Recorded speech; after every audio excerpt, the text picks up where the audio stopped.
Hello and welcome back to HardReset.Info. In this video, I will show you how to fix battery drain on Sony Xperia 10 Mark VII. Let's begin!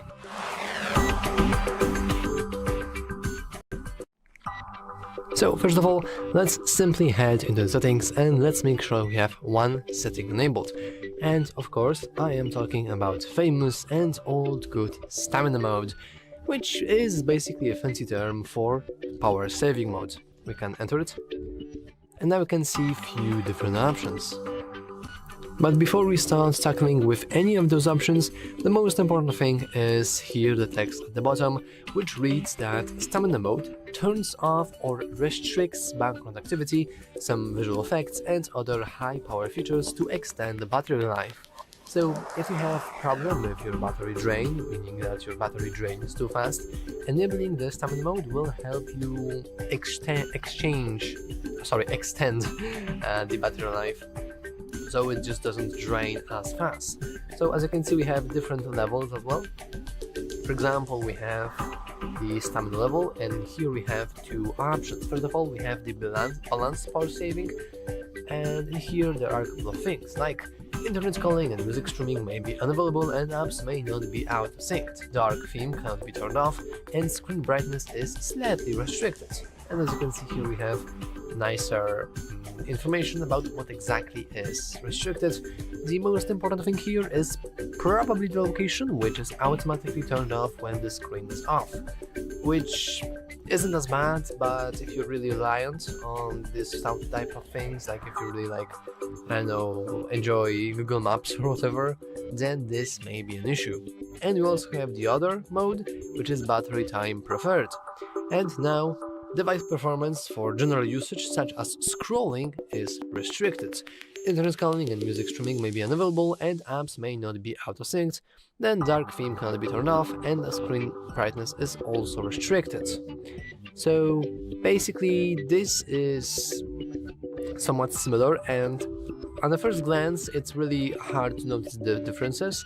Like the description is different, but the restricted is like the same. So what exactly is the difference between the time preferred mode and the power saving mode? And the difference is luckily very easy.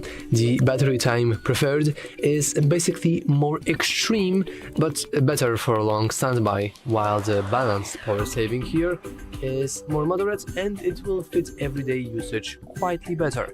Now exactly what is the difference? Well, it's once again pretty hard to say, because of course the battery time preferred, for example, will change a lot more than just these four things. Like for example, it will give you the longest battery life, but you will pay a cost. And what is that cost? Well, the cost is, for example, the delays in receiving notifications, like email, messaging apps and all of that. It will also delay the background services, and they can be paused or significantly frozen. And the connectivity when the screen is off might be cut entirely. I mean the data, mobile data. And literally, if you have this enabled, whenever you turn off your screen, your internet cuts off, which is quite a lot, to be honest. It is very harsh for the user, but it does provide with a ton of new battery life. And also the apps that rely on location or like continuous connectivity may misbehave or like lose some functionality. So if your battery drain problems are very big, like you're struggling with your battery for some reason, then first of all I would advise you to, for example, get your battery checked. You can check your battery health pretty easily.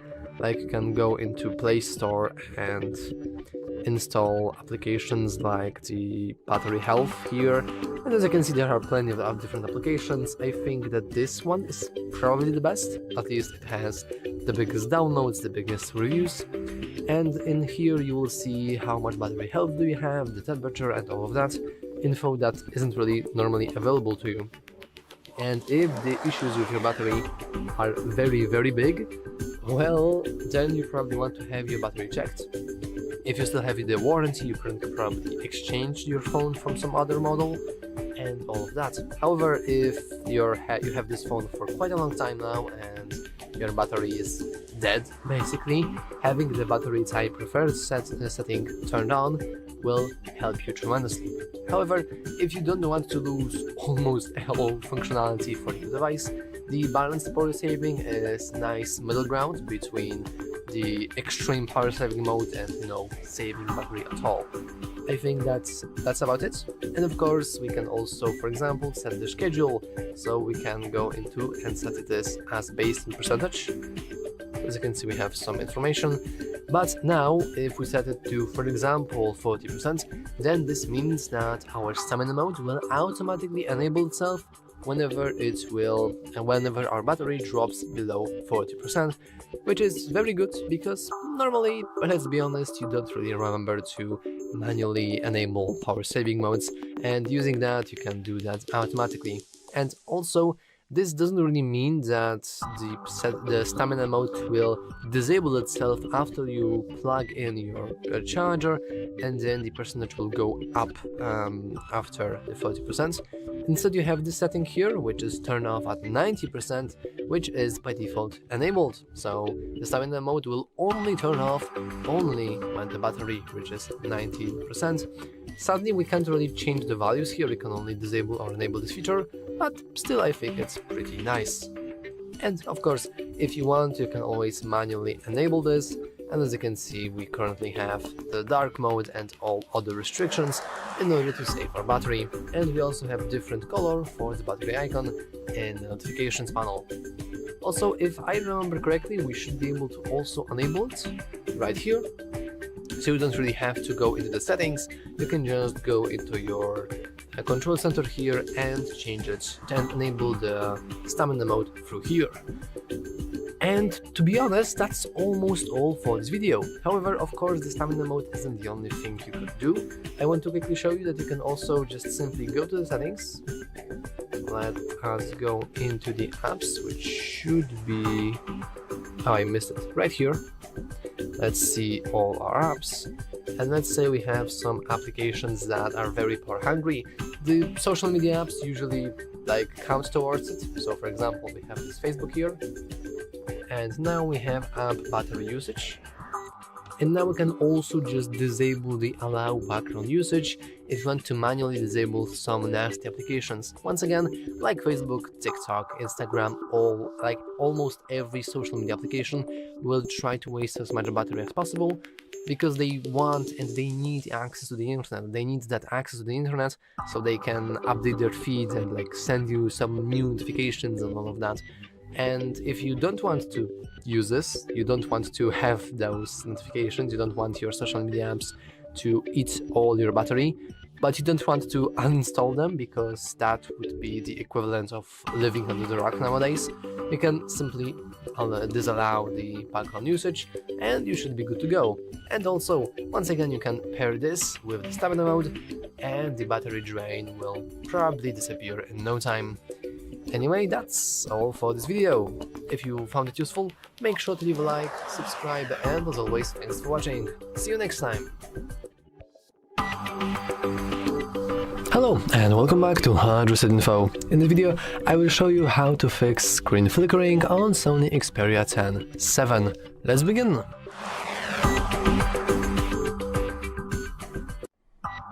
So, first of all, let's simply go into the settings, and then let's navigate into our display. Now in here we want to change a few things. First of all, the screen flickering effect is usually tied to the brightness level. If you have it quite low, you will encounter some sort of different flickering. It's more visible if you have a camera. I have set my camera to shutter speed of 60 because Sony phones are quite different, special in this regard. Though note that usually on human eyes you shouldn't really notice any kind of difference. However, if you do see a difference, sometimes the disabling of adaptive brightness also helps. It's not as obvious and you probably won't really see that big of a difference, but still it should help. Of course, we also have the ability to change high refresh rate. I have it disabled because this way I will have more battery. But if you don't care about battery, you can also enable it, and then screen flickering should be so often that your eye wouldn't even catch it, hopefully. But of course, we can't not forget about the ability to go into the Play Store, into the ability to write screen dimmer, and in here you want to download screen dimmer application. As you can see, there are plenty of different screen dimmers. Probably the most popular one is Night Screen, right here, 10 million downloads, that's a lot. Though this application also works, we can click install, and after a moment we should be able to install it. Let's now open it. We can go into allow, let's go to the settings, and let's get certain permissions to this. So let's go. And as you can see, our screen is now dimmer. If we open it, you can see that now we can increase or decrease the opacity, and we can dim our screen even further, which should help with our screen flickering issue. Unfortunately, this application have some sort of ads, but seeing that the whole application is basically this little bar here and there aren't any applications here, that's pretty good, I think. And that's all for this video. If you found it useful, make sure to leave a like, subscribe, and as always, thanks for watching. See you next time. Hello and welcome back to HardReset.Info. In this video, I will show you how to fix your touchscreen not responding on Sony Xperia 10 Mark VII. Let's begin!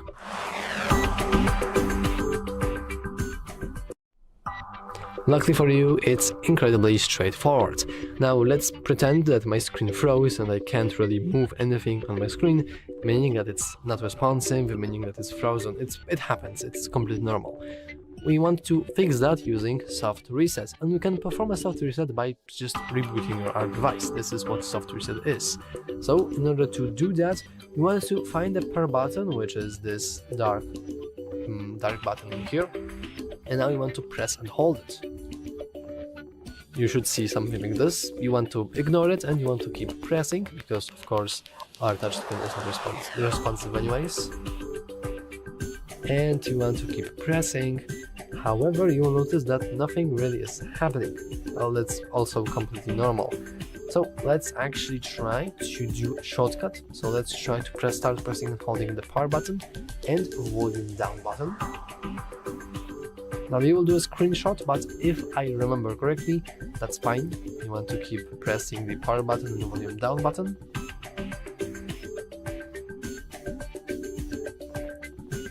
But you will soon notice that also nothing is happening, which is not very good. And as a last resort option, we can try to do the shortcut with power button and volume up button, like this. But let's actually press both buttons. So let's keep pressing that until our phone finally turns off. And after a moment, it should automatically turn itself on. And any issues related to your, well, screen or frozen or whatever should now be fixed. Hopefully. Anyway, that's all for this video. If you found it useful, make sure to leave a like, subscribe, and as always, thanks for watching. See you next time. Hello and welcome back to HardReset.Info. In this video, I will show you how to improve battery life on your Sony Xperia 10 Mark VII. Let's begin!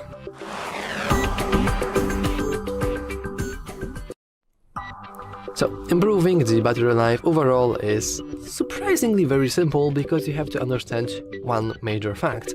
The thing that eats the most of your battery is your screen, and the other thing that eats the second most biggest part of your battery are the applications themselves, and specifically the CPU. So how can we actually start changing things?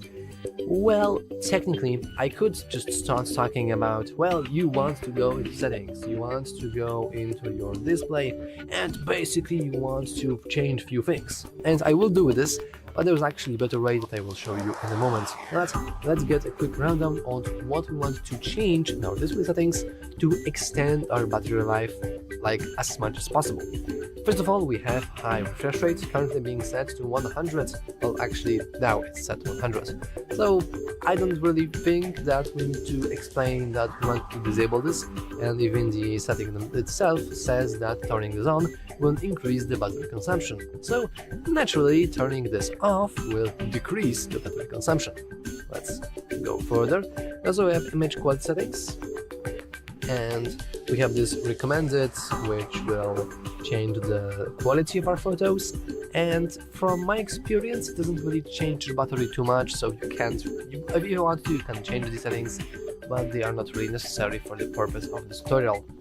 However, what is necessary is a brightness level, so as you can see we can change it through here, and once again I think it's pretty self-explanatory that if you have your brightness all the way up, this means that your phone will eat a lot of battery to get this brightness to actually display and be that bright. So having your having your screen slightly dimmer will increase the battery life. It's, I think, once again self-explanatory. However, what isn't self-explanatory is the fact that most screens on our phones, including these ones, are OLED screens, meaning that they need more power to display whiter pixels, and they need less power to display the darker pixels. I think you probably know where I'm going with this, but basically we want to just enable the dark theme. Now, I'm not going to keep that on because I know that for the purpose of like recording tutorial, the white mode is better. But having the dark theme on will change the ratio completely. Actually, it will flip it. So now we have more darker pixels and only a few whiter pixels. So also our battery usage is flipped. Do we have something more? Well, actually we do. We have the sleep, which currently is set to 5 minutes, and I think that's a very big waste. Because let's say I would leave my phone now and I would just go somewhere and leave it. Then this means that my phone will still be up for 5 minutes after locking its screen and saving some battery. So of course I would advise you to, for example, go to 1 minute or 2 minutes, even 30 seconds, but also you can just enable screen attention if you don't want your phone to randomly turn off when you're actually using it. This setting is like a big game changer for me. Though, for the purpose of recording a tutorial, sorry for that, we want to keep that slightly higher, but remember that having the higher amount, as you can see, will use more battery, generally speaking. And I think that's about it for the display settings, typically. However, now I don't really want to go through apps, but I will mention the apps, because certain apps have more battery usages. The usage, I don't think this has plural. Never mind. For example, the social media apps are the most power-hungry apps on your phone because, well, they need to constantly be connected to Wi-Fi. They need to constantly update their feed. They need to constantly send you notifications, and they need to constantly do all of these different things that unfortunately have a cost, and that cost is paid in your battery life. So if you have, for example, many different social media apps, I think I only have Facebook here, though of course the Facebook also counts, but with social media apps I also count things like TikTok, Instagram, sometimes even Messenger, but this could be argued with. If you have these applications, I would strongly advise you to enter them in the apps settings. And here we have Manage App if unused, and it will remove permissions, delete temporary files, stop notifications, and archive the app. Now this doesn't really happen overnight. You have to not use the application for a really long time for this to happen, but if you do, it will save a little bit more battery. But what's even better, we have this app battery usage. We want to click it, and here we have the option that by default is allowed or enabled, and it's allow background usage. So we can disable it to, as you can see, save battery. And I would advise you to do it for every single application that is a social media app or, generally speaking, is a power hungry app. Now, how can we know which application are actually power hungry? Well, that's a very good question, and luckily for you, we can easily check the information by simply heading into our battery, which is right here, and then going into battery usage. and here we should see every single application and percentage amount on which they actually used it. Now my percentage here are not good because I'm like the guy recording tutorials. I spend plenty of time in the Xperia Home and also in settings, which are excluded from this. But if you're a normal user, you'll probably see games here, or like these social media apps, or YouTube, or whatever else.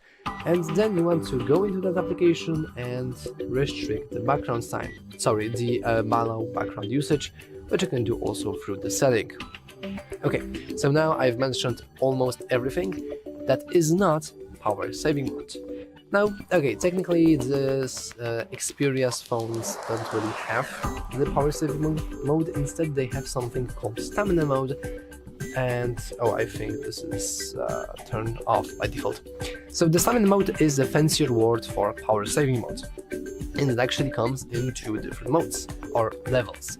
So here we have balanced power saving, and as you can see, a few things will be restricted, like internet calling and music streaming may be unavailable and apps may not be out of sync, dark theme cannot be turned off, and screen brightness is slightly restricted. The balanced power saving mode, as the name suggests, is a nice middle ground between extreme power saving modes and between no power saving mode at all. However, if you have a big problem with your battery, if you want to extend it even further, then you probably want to take a closer look at battery time preferred, which, as the name suggests, will prefer your battery time over anything else. Now, this setting is quite predatory, if I can say so, and by that I mean it will literally disable few things on your phone completely. For example, the mobile data, which you have turned on, for example, will be turned off automatically whenever you will lock your screen, which is quite a huge deal because you will just not receive notifications that are reliant on the Wi-Fi without having the screen turned on. So having this turned on, like having the whole stamina level on the battery time preferred, is quite a game changer, quite literally, because your phone will behave in completely normal ways, in completely not normal ways that you're just not used to. However, the truth be told, it will save a ton of your battery, like a ton. Also, I have a list here, and we have a nice list of what you lose versus what you gain. So the battery time preferred, of course, gives you the longest battery life out of every single setting I showed you in this video. However, the cost is quite big. For example, it will delay in receiving your notifications. Some background services may be paused or significantly delayed. Once again, the connectivity when the screen is off might be cut entirely, and this part actually mentions the mobile data I've talked to before, and apps that rely on location or continuous connectivity may misbehave or just straight up lose functionality. So as you can see, there are plenty of trade-offs, but the biggest achievement for this is the highest possible battery life ever. Like, I haven't really seen that amount of power saving mode on any other device, which like speaks a lot because I had many different devices throughout the years in my hands, and I didn't think I really saw any kind of device, maybe other than other Sony Xperia models, that had this big focus on power saving mode. However, as a little... finally, of course, we can also automatically turn on the stamina mode based on the percentage of our phone, but that's about it. So, as a little rundown once again, you want to keep few things on your display, because display is the thing that wastes the most battery. You want to disable high refresh rate, you want to keep your brightness levels relatively small, you want to have your dark theme enabled, and you want to keep the sleep relatively small as well. In terms of application, you want to focus on mostly social media apps and other things that need internet access to function properly, because they tend to waste a lot of your battery. This also includes watching apps like Netflix, Amazon Prime, Disney Plus, or even YouTube itself, because they also need a lot of battery access, because they need to use a lot of internet, so they need to pay this with battery. So disabling the allow background usage should help you tremendously.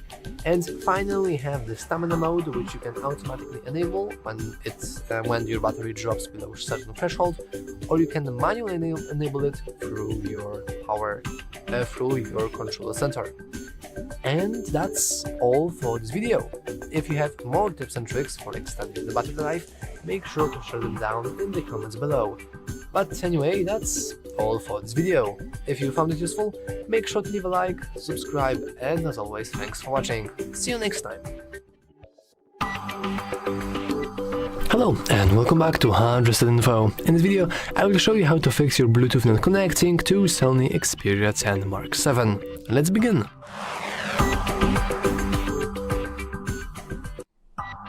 So recently the newer phones actually do no longer show that you have Bluetooth enabled. You have to manually expand the control center and then you can see that your Bluetooth is indeed enabled. Let's get rid of that notification, or not, never mind.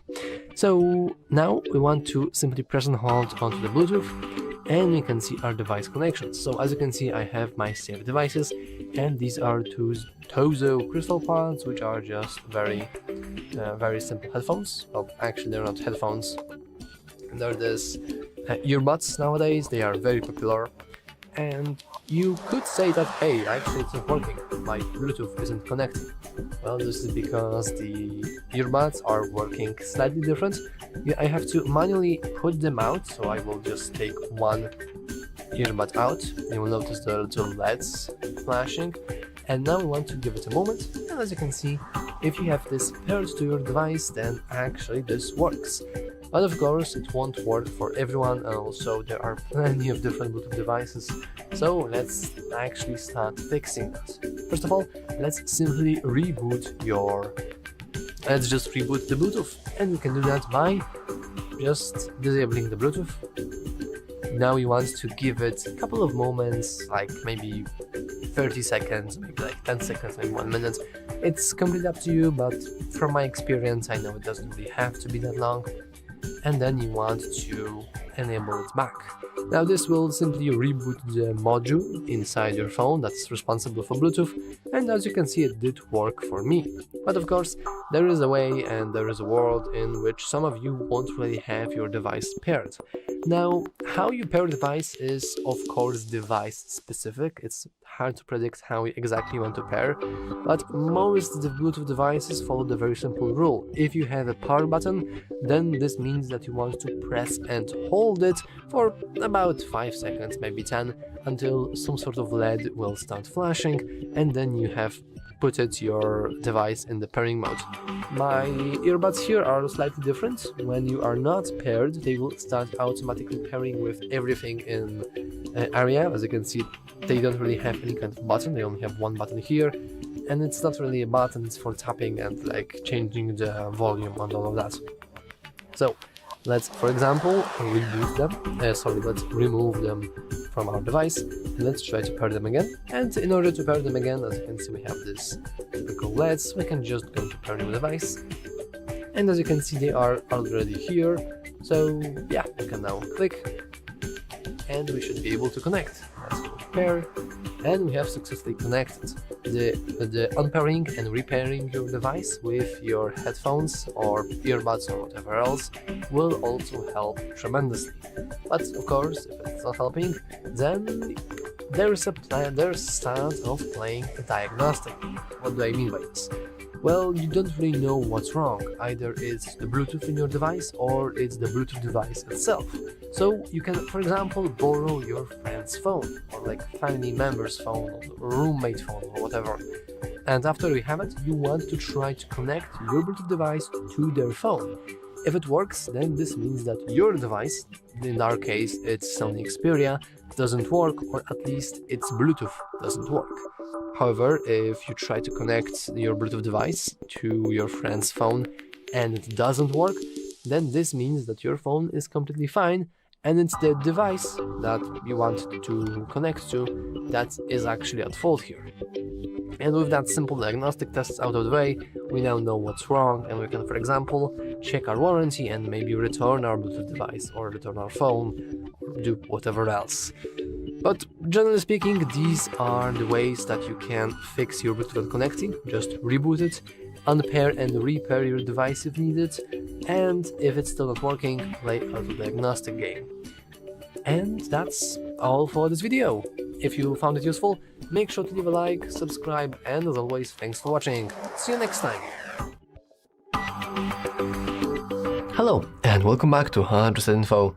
In this video, I will show you how to fix and what to do in case of your pattern lock not being recognized for Sony Xperia 10 Mark VII. Let's begin.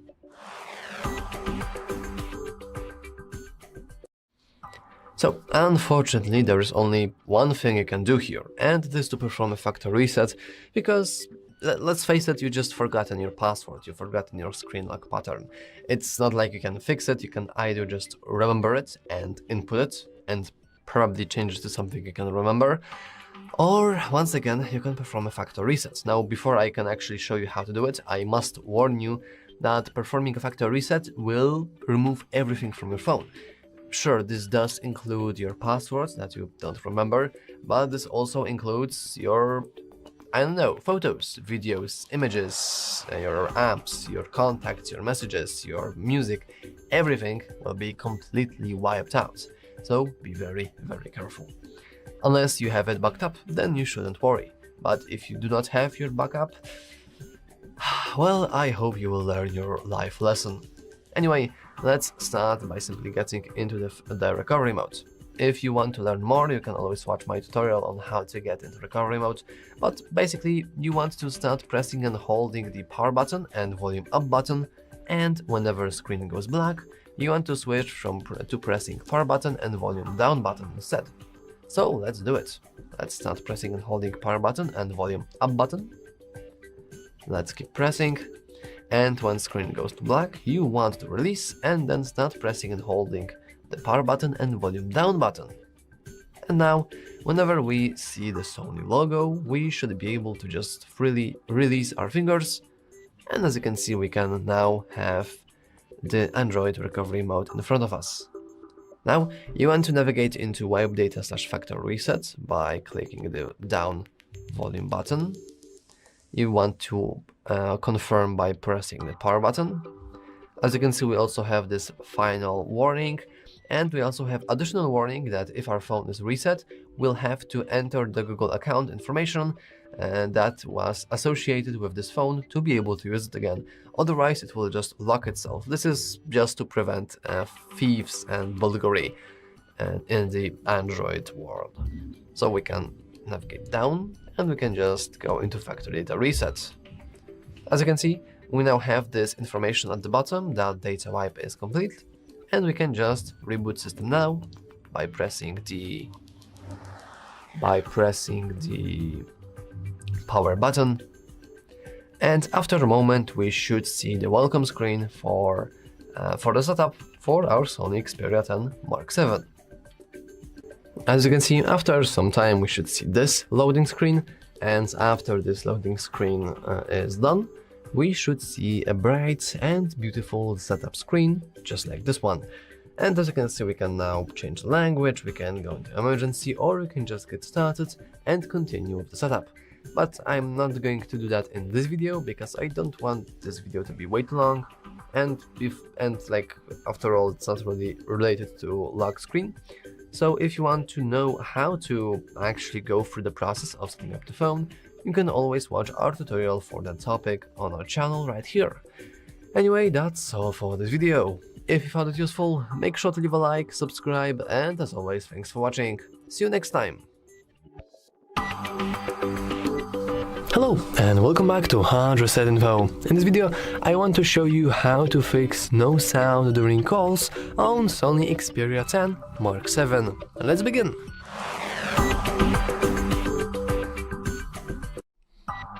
So, there are a couple of ways in which we can fix no sound during calls, because there are a couple of things that could make it so you have no sound during calls. First of all, we want to remove every single Bluetooth device. As you can see, I have one earbud here. It doesn't really matter what earbud, but this does matter because it is connected to my device. Meaning that if somebody would just call me randomly and I wouldn't really know that my earbud is connected to my device, I would try to pick it up using my phone, but my phone wouldn't really play any sound, nor it would record anything, because both of these things would be on the shoulders of this little bastard here. So of course you want to remove all those little devices by simply disabling the Bluetooth. As you can see now, there is no way that our audio will be rerouted in any way, and of course we can hide our Bluetooth device and leave it on the side for now. So after you have done that, and after you know that you still have no device that would steal the sound of your calls, you probably want to check your call's volume. And luckily for us, it can be easily done by simply pressing either of the volume buttons. And then you want to press these three dots that appear, and right under media volume we have in call volume, which you can fully customize. And of course, if it's very low like this, you might not even hear anything, or if you will hear something very slightly, and you probably won't even understand anything. And also mentioning the thing I was talking about earlier, like the audio and rerouting, you really don't have to disable the Bluetooth, because you can also change the audio will be played on the phone. The only reason I talked about disabling the Bluetooth is because I believe that by default our audio from calls is automatically going to head into the device that is connected, not our phone, unless we specify instead, and it's hard to really change this feature when somebody is calling you already. So once again, make sure that you have no Bluetooth device connected and that your in-call volume is slightly higher. Of course, if you still have troubles, then you probably also have troubles with other media or like sound sources. For example, YouTube. You can test on YouTube if you can hear anything, because if you don't, then this means that you probably have some sort of physical damage with your speakers. And then it's really hard to fix. You can try to get it cleaned up by some sort of soft brush or a wooden toothpick. By the way, do not use anything metallic like needles or pins or anything, because this will result in you destroying your device. And just be careful about what you're doing. If you're not comfortable enough with cleaning your speaker, you can always take your Sony phone into, for example, Sony store or some sort of phone workshop and have your speaker checked there. But anyway, that's all for this video.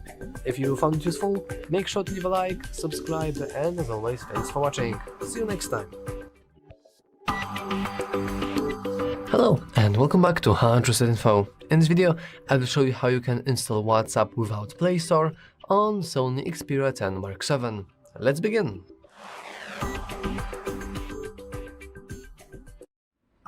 So I would say that normally you probably want to head into your Play Store, go into search bar, simply search for WhatsApp and just install it from here. However, there is a very high chance that you can't do that for whatever reason. Usually it's related to having a Huawei phone and not having the ability to use Google-related services, which is quite painful, to be honest. But there is actually a way that you can install WhatsApp officially without Play Store. First, we want to head into our browser. For me is my Chrome here, so I will continue with my account. Oh my, can I get access to the Chrome itself? Thank you. And in the Chrome itself, or of course in every other browser you have on your phone, whatever works for you is probably the best, we want to simply start typing in WhatsApp. And as you can see, we already have a suggested WhatsApp download. So we can wait for a moment. Of course, this will be faster if you have better Wi-Fi. I unfortunately have pretty poor Wi-Fi, which is, as you can see, pretty bad, so I'll just pause the recording. And as you can see, somewhere here at the top we should see the official whatsapp.com/download setting. Of course, if you are not using Brave, you might have different results, so you want to make sure that this is indeed the official whatsapp.com, because there are many different sites that offer you pirated versions, basically, that are not official. But we don't really have to do it, because we have just the ability to enter the official site and install our applications from here. And as we can see, this is the application we can see. We have plenty of different buttons here, and you'll notice that we actually have 3 or 4 different download buttons. We have download here, install here, get on Google Play here, and finally download WhatsApp directly. Now, usually you probably could and click different buttons, but just to be sure, I'm going to simply go into download WhatsApp directly. And now we are going to install the installer for the application. We can even go into details to see how fast we are downloading our application. And as you can see, my Wi-Fi is once again pretty bad, so once again I will just simply pause the recording. And as you can see, we have now installed the file. We can simply click it. And as you can see, we cannot actually install it because of security reasons. So let's enter settings. And we should now be transferred into our browser of our choosing, and we can simply enable allow from the source. And now we can simply click install. And we are installing our WhatsApp. Now after it's done installing, we can simply go into open. And as you can see, this is your very typical WhatsApp application. Like, it's exactly the same that you would get from the normal Play Store, but without the Play Store, which is, I think, pretty cool. Anyway, that's all for this video. If you found it useful, make sure to leave a like, subscribe, and as always, thanks for watching. See you next time! Hello and welcome back to HardReset.Info. In this video, I will show you how to fix your speaker not working on Sony Xperia 10 Mark VII. Let's begin!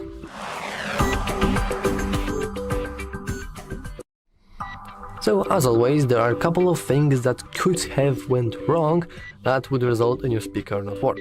First of all, it's very easy to see, but some of you couldn't really see it, that we have a Bluetooth device connected to our phone.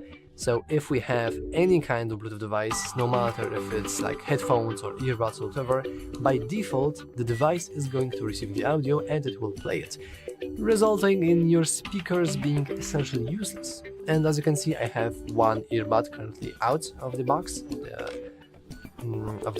I actually have no idea how this box is called, etui or whatever. Anyway, because we have one out of the box, this means that it's now connected to my phone. So now my audio is or would be rerouted, meaning that my speakers wouldn't play any audio. There isn't like a way to fix that, but universally I would just advise you to keep your Bluetooth off to make sure that you have no Bluetooth devices connected. Now you can test your speaker. But of course there is a possibility that it's still not working, and that's totally fine. Now let's check our volume levels. Let's click the volume button, it doesn't really matter which one. And then we can click three dots here. And now we can see every single volume bar ever. If for some reason you can't really access the volume buttons, you can always head there by going into the settings.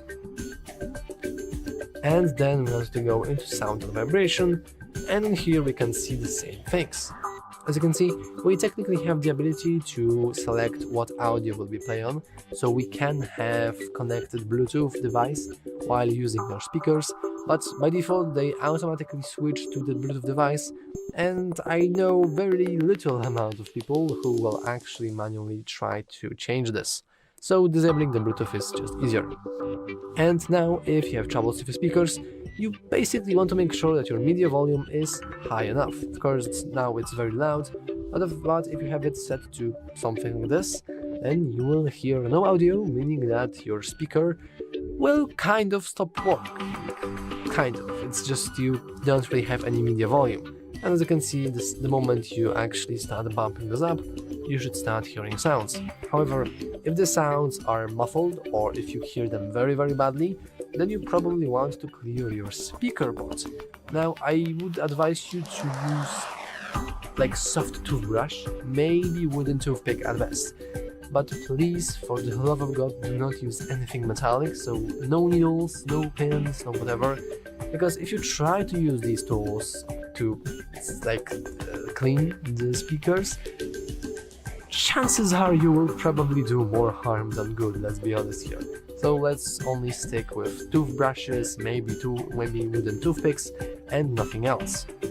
And if you have already done all of that and it still doesn't work, I can just advise you to turn off your device. Like, you can do that by going here and then going to restart. Thanks to that, your phone will restart, and whenever your phone restarts, you're not only restarting the software but hardware as well, including your speakers. But anyway, that's all for this video. If you found it useful, make sure to leave a like, subscribe, and as always, thanks for watching. See you next time. Hello and welcome back to HardReset.Info. In this video, I will show you first things to do after setup for Sony Xperia 10 Mark VII. Let's begin!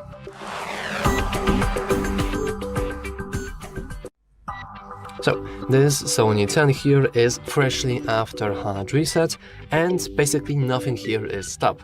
So in this video I will try to quickly show you the very important things that will get you going, and basically you will be able to just use your phone however you like. First of all, I'm going to simply head to the settings, go into display, and I'm going to change a few things here. For example, I will make sure that my adaptive brightness here is disabled, and I will also bump up the sleep value, just because I'm the tutorial guy, I'm recording the tutorials, and I think it's pretty annoying to have your screen sleep out. But the most important thing is basically internet connection, because without it we can't really do much. So let's scroll down. Let's scroll down once again, and here we should see our network. As you can see, we can press and hold in order to go into internet settings, and in here you want to make sure that you have Wi-Fi enabled. After you have made sure that you have it enabled, you can go into your network. For me it's this one, and you can enter its password. Alternatively, you could go into scan password and scan the QR code from your family member or coworker or someone else, but I'm going to just stay and enter password normally. And if the password is correct, we should be now able to go into connect, and congratulations, we have now internet access. This is very important, because now with the internet access we can head into the settings, and I believe that we should be able to go all the way down, head into system. Now we want to go into system updates, and we can check simply our system, and we can check if we have some sort of software system to do. If we don't, then that's very good, because this means that we have newest updates and we don't really have to do anything. But of course, there's plenty of things we can do. For example, because Google has kind of a monopoly nowadays, we basically need to have a Google account to just use our phone, install things and all of that. So let's do that. We can head into Google Play, for example, and click sign in, or alternatively, if you want to, you can head into the settings. Then you want to scroll down a little and enter Google, and here you can go into sign in, and you will be transferred into a very similar screen. So now we must input our email or Google account credentials.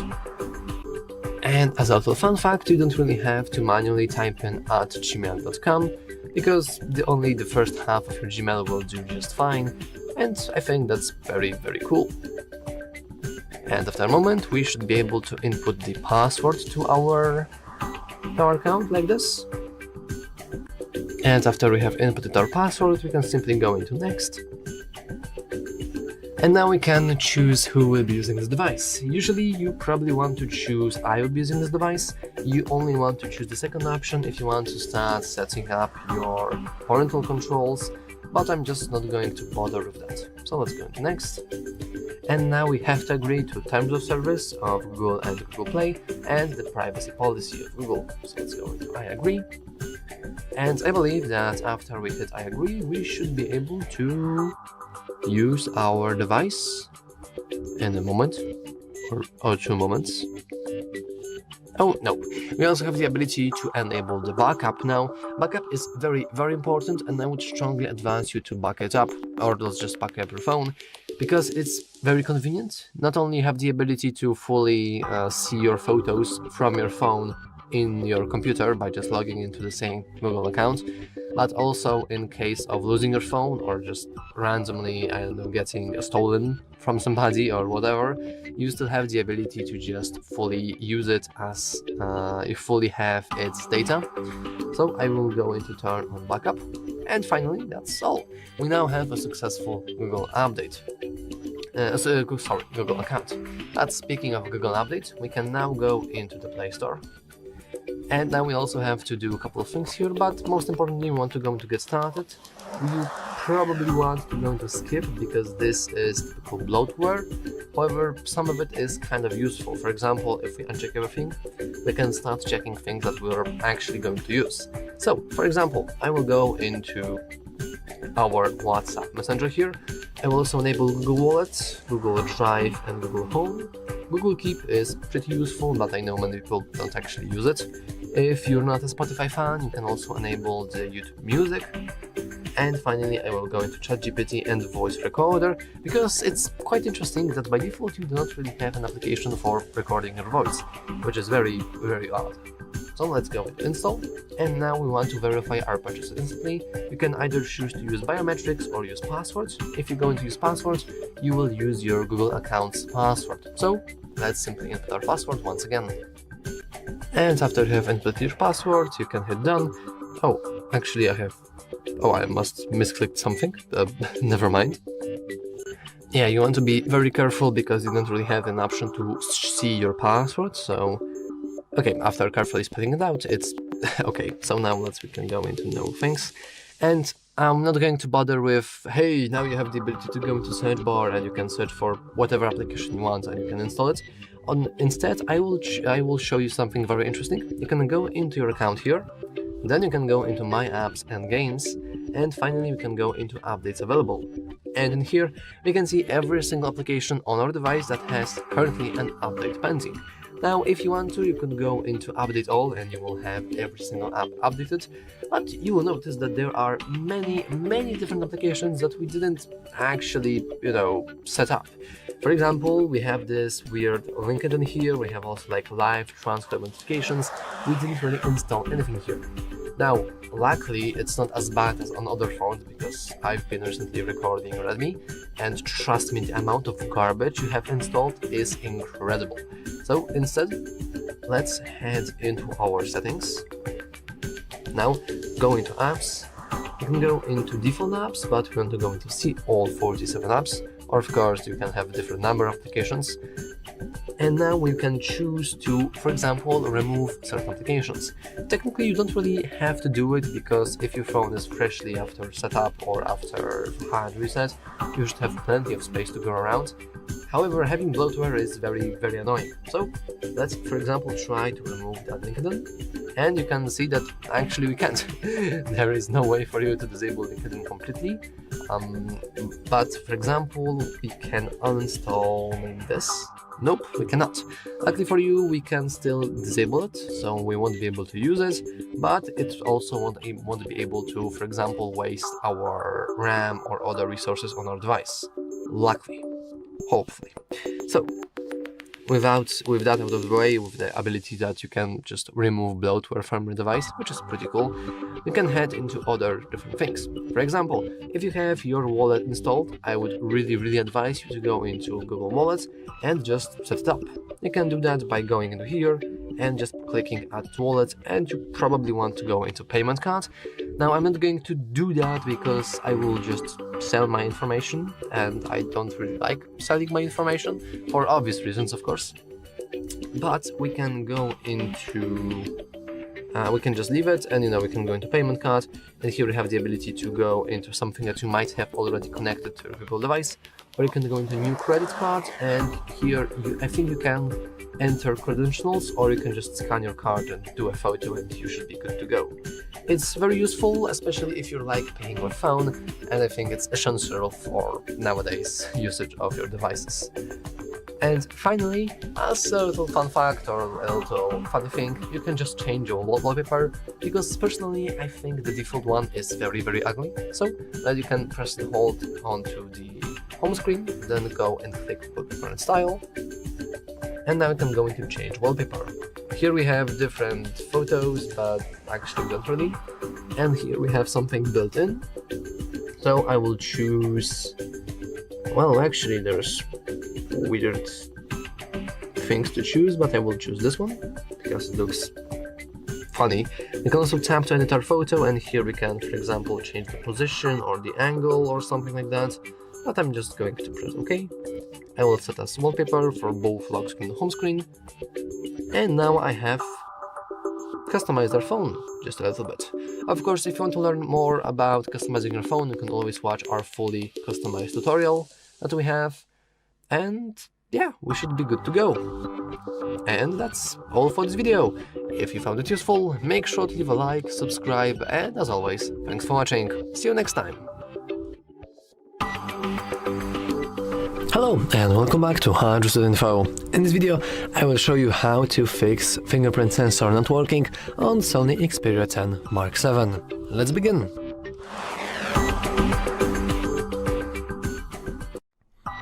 So, as you can see, I do have my fingerprint set up. If I would lock the screen, I can use my middle finger to actually unlock it. But let's say I would have any kind of trouble with that fingerprint unlock. So what can I do to, well, improve this fingerprint sensor? First of all, you want to make sure that it's actually clean. And luckily for you, you can easily do that by just locking the screen, though it's not necessary. And you can just clean it like that using some sort of microfiber cloth, or, well, maybe not toilet paper, but basically anything that's used for cleaning, you should be able to use to clean this. And the same thing actually applies to your finger as well. If you have a dirty finger, if you have some sort of grease on it or anything else, then you will have trouble actually using the fingerprint sensor. Okay, but enough about the theoretical things, let's go into some practical. First of all, you can head into the settings, scroll down a little, and then enter security. After we have done that, we can go into Fingerprint Manager, but before we do that, we must input our current lock screen password. And here we have our Fingerprint Manager. As you can see, this is my middle finger. It's not named like anything really, it's just the middle finger.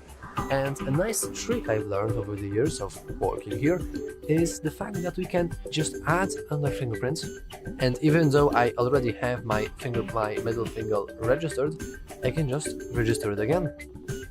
Of course, this doesn't work on every single phone, but basically we can go through the process of registering a finger, even though it's the same finger. So now let's input some edges, and as you can see, we have another fingerprint, even though this one is the exact same as this one.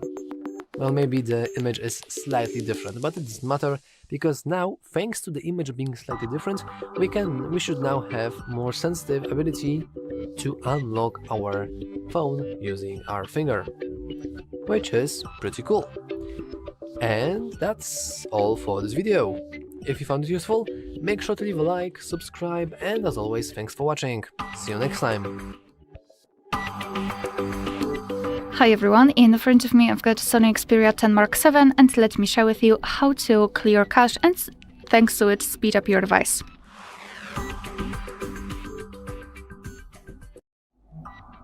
So let's begin with opening the settings, and here we have to go to the apps, so the third option from the top. Then let's tap on see all 38 apps, and of course 38 in my case, and basically here we've got the full list of apps which are currently saved, not saved but installed on your device, and all we have to do is to go through all of those apps, especially those which you're using frequently, and remove cache. So for example, let me go to the contacts. After tapping on it, we have to go to storage and cache.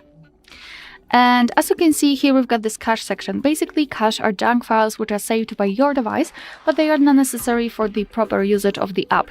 So all you have to do is to tap on clear cache, your device will immediately remove it, and thanks to it, free some memory. That's why I highly recommend to go through all of them and remove cache to save some space. Alright, so that will be all. Thank you so much for watching. Please hit the subscribe button and leave the thumbs up. Hello and welcome back to HardReset.Info. In this video, I will show you how to fix your screen rotation not working on Sony Xperia 10 Mark VII. Let's begin!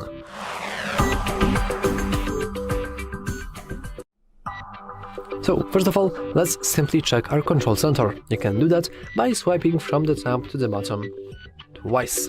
And here we have our auto rotation, and as you can see, it's currently set to off. This means that if you would go to application that supports both portrait and landscape modes, like calculator for example, and we would try to pick up our phone and actually rotate it, you will notice that nothing is really happening. There is one icon, and when we click it, we manually rotate our device. but manually is not automatically. So let's make sure that it's actually automatic. And luckily for us, we can easily do that by expanding that control center from before and just clicking auto rotation. Now we can go back, and you will notice that whenever we try to rotate our device, it's now rotating automatically, which is pretty cool. But of course, this doesn't always work. Why? Well, usually it's because not every application actually supports both modes. The mode I'm currently in, is the portrait mode, and the mode like this is landscape mode. And unfortunately, not every application supports both of these modes. I think the best example of this are just games. For example, Clash Royale only works in portrait mode, while Call of Duty Mobile or Genshin Impact only work in landscape mode. I believe that also like TikTok probably doesn't work in landscape mode because it would be quite pointless, and you basically get what I mean. However, if you make sure that the auto rotation is enabled and it's still not working for you, you can always reboot your device by expanding control center twice and then clicking that power icon and simply going into restart.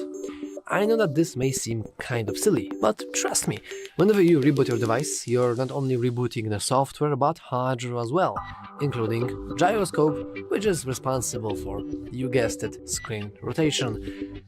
And that's all for this video. If you found it useful, make sure to leave a like, subscribe, and as always, thanks for watching. See you next time. Hello and welcome back to HardReset.Info. In this video, I will show you how to fix your microphone not working on Sony Xperia 10 Mark VII. Let's begin!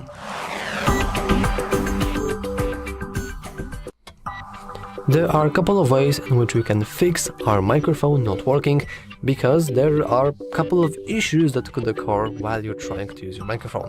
First of all, the most common issue is the fact that your audio is being rerouted and you don't even know. Though some very careful watchers will probably see the little Bluetooth icon on our notification bar. This means that we have a Bluetooth device currently connected to our phone, meaning that whenever we try to use our microphone, it will actually going to use the microphone from our Bluetooth device, and in my case it's some random earbuds. And as you can see, I didn't really know that I had them out. I was having one inside the bottle, but the other was outside, and therefore it was connected. So, in order to make sure that your audio isn't rerouted, you want to simply disable your Bluetooth completely. And with that, we now know that our microphone from our device is the one that should be working right now. However, sometimes it lacks permissions to do so. So let's head into settings, let's scroll down a little, and let's enter privacy. Inside privacy, we want to go into app permissions, and here right at the bottom we should see microphone. As you can see, 7 of 23 apps are allowed to use microphone, and likely no application is allowed to use it all the time, though one could say Google always listens. I don't know, I don't know the source of this information. And by the way, we can hide our earbuds now. So if your application that you want to use, for example the voice recorder, doesn't have any permissions for recording your audio, or in other words for actually using the microphone, it won't be able to record audio, resulting in the illusion that your microphone isn't working. For example, we don't really have a voice recorder in here, but it's pretty important to also note that usually when you activate an application for the first time, though actually we don't really have a voice recorder. Yeah, we actually don't have a voice recorder, that's quite interesting. But if we would have a voice recorder and we would activate it, then it would automatically at the start try to ask us if we would give it, the application, the permissions that it needs. If you accidentally said no or just clicked somewhere, then it lacks these permissions, meaning that it won't be able to record your audio. Also, you can always clean the port that is actually used to record the voice, meaning of course talking about the microphone port. Just be very careful. I would advise you to clean the microphone port with soft toothbrush, maybe wooden toothpick at best. Do not use anything do not use anything metallic. So no needles, no pins, no whatever, because usually you will result in further damage to your microphone and you will just do more harm than good. Also, if it's a physical damage of your microphone, then no settings that you will change here will actually help. You have to have your phone checked, usually in like Sony shop or I don't know, the phone workshop in your area. You want to have your phone, you have to have your microphone checked, because physical damage also happens and there's no way to fix the physical damage via some things that you can click on your phone. But anyway, that's all for this video. If you found it useful, make sure to leave a like, subscribe, and as always, thanks for watching. See you next time. Hello and welcome back to HardReset.Info. In this video I will show you how to fix auto brightness not working on Sony Xperia 10 Mark VII. Let's begin!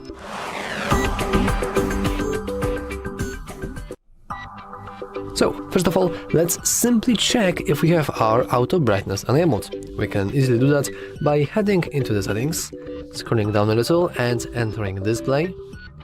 And here, right under brightness level, we should see adaptive brightness.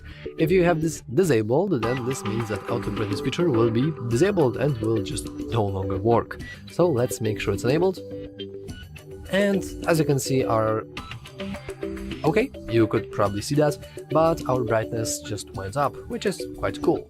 So, however, if it's not working, which is also very possible, there is one thing you can actually do, and it's simply rebooting your device. Seriously, all you want to do is just expand your control center twice, and then press the little power icon in the bottom right corner, and then hit restart, and now your phone is restarting. I know that this may seem kind of silly, but trust me, it does help. Whenever you reboot your device, you're not only rebooting the software, but hardware as well, including the sensors right here that are responsible for detecting the level of brightness around you. And also, I actually forgot to mention, but you can also just always, take some sort of microfiber cloth and make a little grub, just clean it very well, to make sure that it's clean and can detect the levels of darkness pretty accurately. Anyway, that's all for this video. If you found it useful, make sure to leave a like, subscribe, and as always, thanks for watching. See you next time.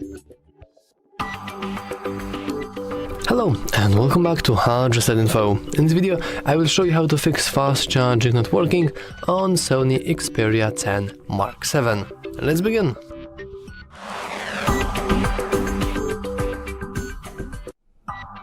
So, normally in these videos I would go into, you want to go into settings, then you want to go into battery, and here you want to enable the wireless charging, not the wireless charging, but the fast charging. Though the problem is that you can't really do that on the Xperia phones. As you can see, there is no setting for this. There is only the stamina mode, which is the fancy word for supercharging mode, which basically saves your battery. And we have the battery usage, we have battery care, but there isn't really anything related to the charging itself. And this is because fast charging is enabled by default. The Sony actually implemented the 75 watts fast charging support, which is a certain upgrade over its predecessor, the 10 Mark VI. And from what I'm understanding, there isn't really a way for you to disable this.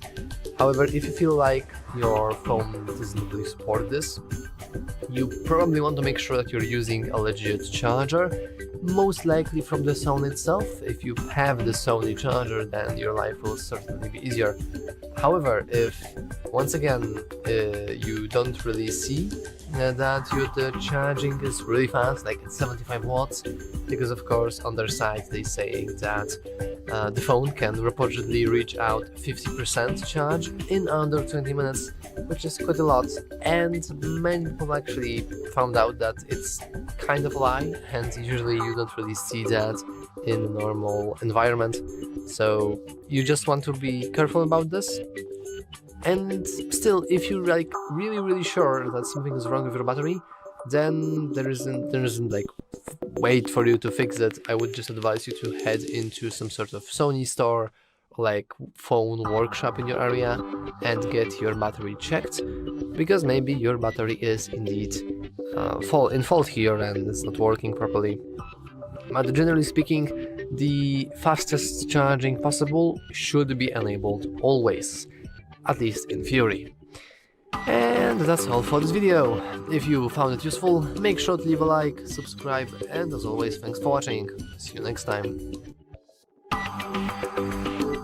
Hello and welcome back to HardReset.Info. In this video, I will show you how to fix your headphones not detected on Sony Xperia 10 Mark VII. Let's begin!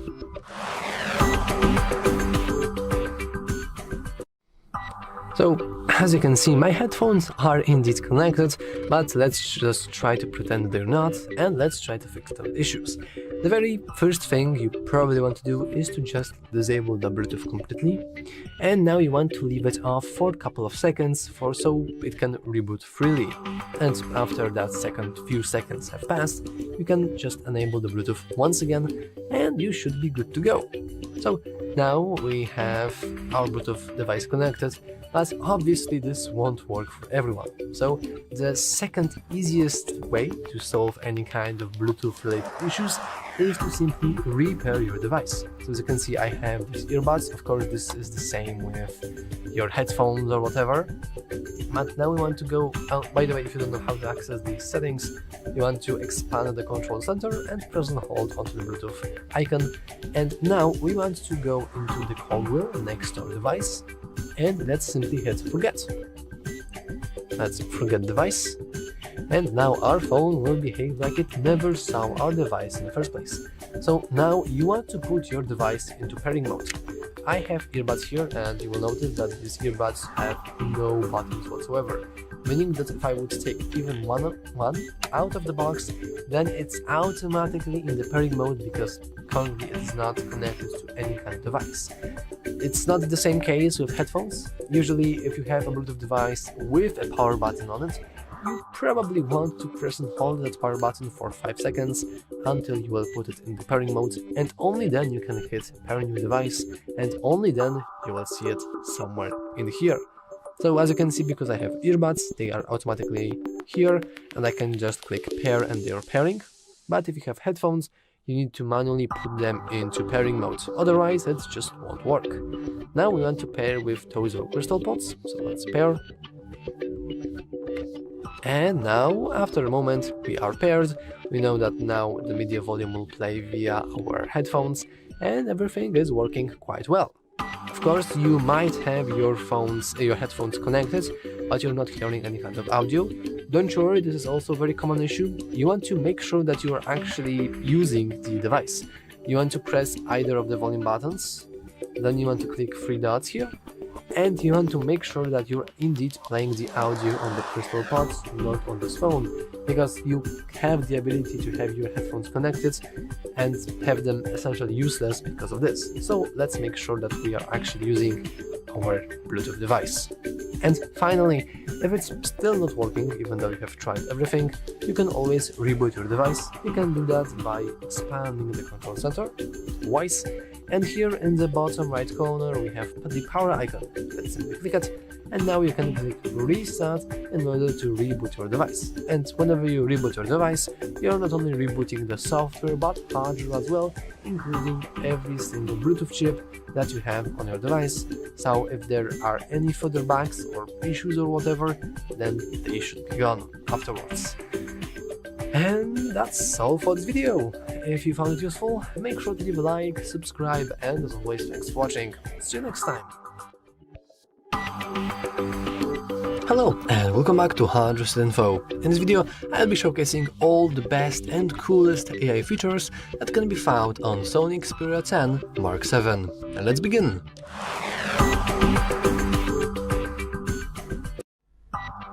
And we can start off the list by a very simple feature but yet still very useful, the Google Gemini. By default, it can be accessed by pressing and holding the power button. And as you can see, now we have our chat with Gemini and AI assistant from Google. So we can scroll all the way down and head into continue. And now we have some nice key information about Gemini and what exactly it can access. And of course, I will go into use Gemini. And now we can just talk to it. So for example, I will ask it a very simple question, like, I don't know. Hello Gemini, is the Hollow Knight Silksong good game?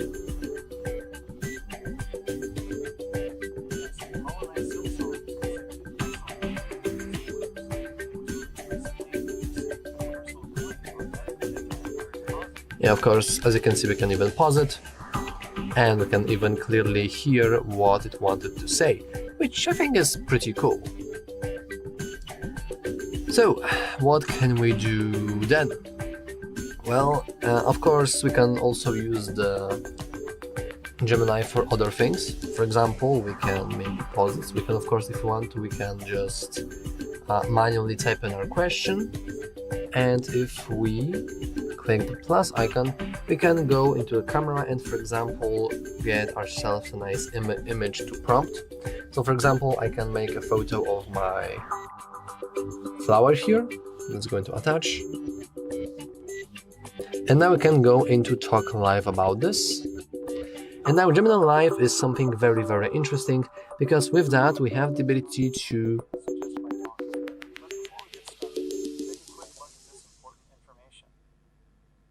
Okay, so as you can see, we have the ability to tap the live button, and now it will turn on the mic for good, and we'll be able to just talk with Gemini. It will be able to see exactly our stuff on our screen, and I think it's a pretty cool feature. So we can go into OK.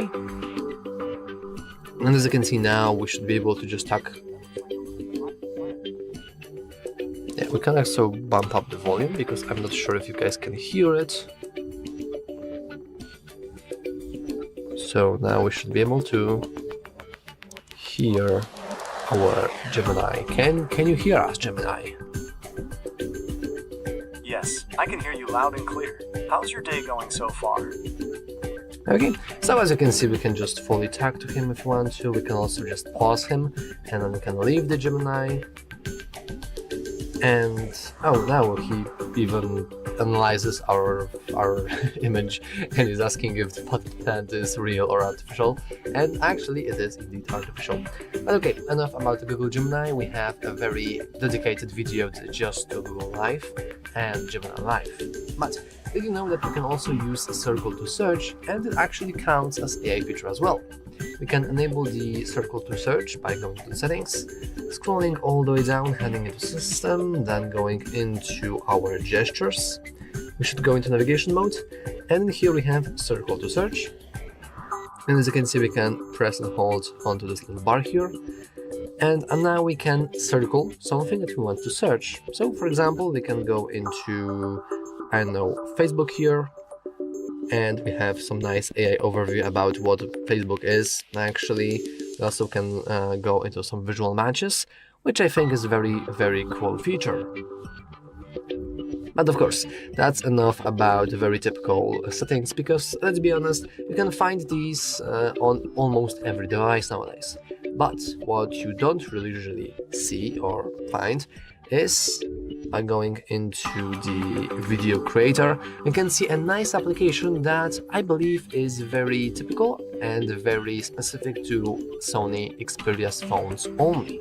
So we can go into new project, and as you can see, I have some predetermined things, but I also have some other things. For example, I have some videos about the logos here. Now I have no idea what I'm going to talk about there, but I will go into this clip, or actually I can go into this clip, and this clip.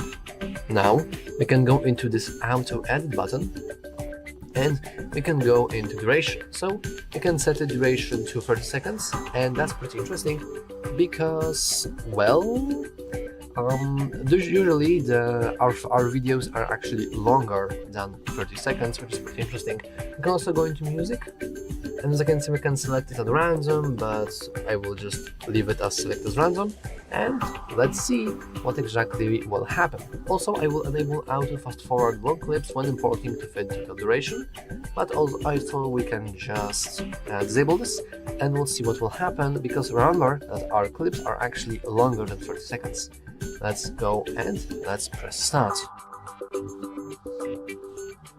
And now we have our auto edit. So now we have our clips with our video, and yeah, that's about it. So that's not very good. We can play it.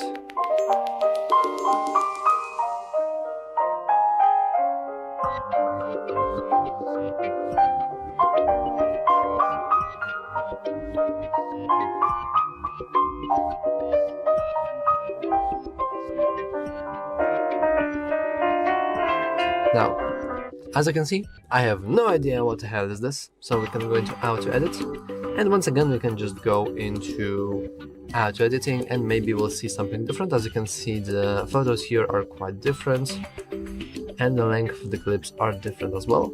We also have the ability to go into filter, and we can also go into different things.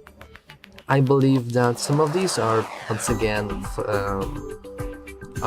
again AI generated. Oh, that's not what I was trying to do. So I will shorten up this section here because I think it's pretty boring. And I can go into here, go into filter, and for example, I will go into nostalgic because reasons. Oh, we accidentally applied it to all. Let's only apply it here. I can also go into adjust, and I think I will decrease saturation so it will be black and white. And now I have something interesting. I will also lower the volume maybe. And now let's see what will happen.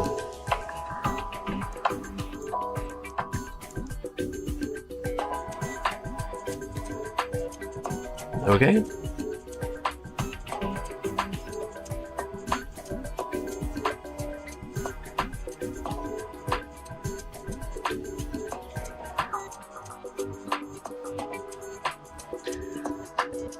Beautiful, absolutely. Of course, we can also shorten up this music here. We can shorten up this clip right here, so it kind of matches with its length.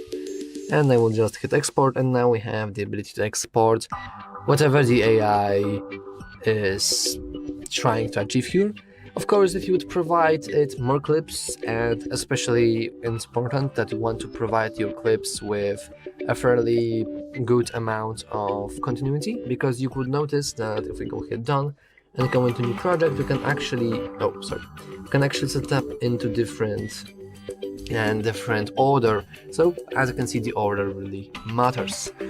But I believe that's all for this video. Of course, there are also different AI functions that I didn't really mention. For example, if you go to the camera, you should be able to go into something like AI auto exposure and AI color looks, which should in theory automatically adjust your colors and exposure and all of that. You can also use AI to try to recognize different scenes and then adjust the camera settings, but I will leave that to other video when I will be talking about the camera settings themselves. So anyway, that's all for this video. If you found it useful, make sure to leave a like, subscribe, and as always, thanks for watching. See you next time. Hi everyone, in front of me I've got Sony Xperia 10 Mark VII, and let me share with you how to fix up crashing.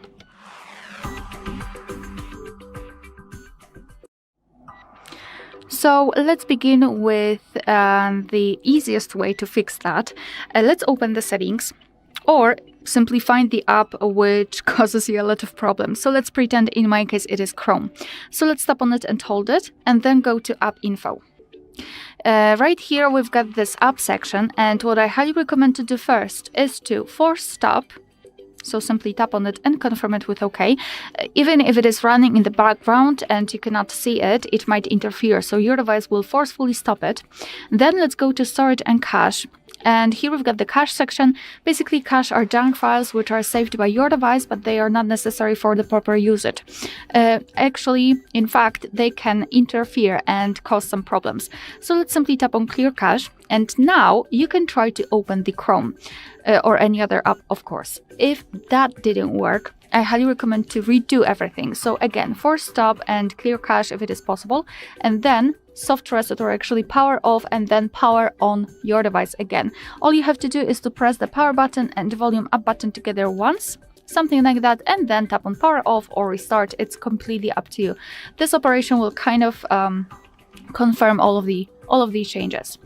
After that, if that didn't work, I highly recommend to simply check for the updates, because sometimes the older version of the app might have some problems with the proper opening and running. So let's go to the Play Store.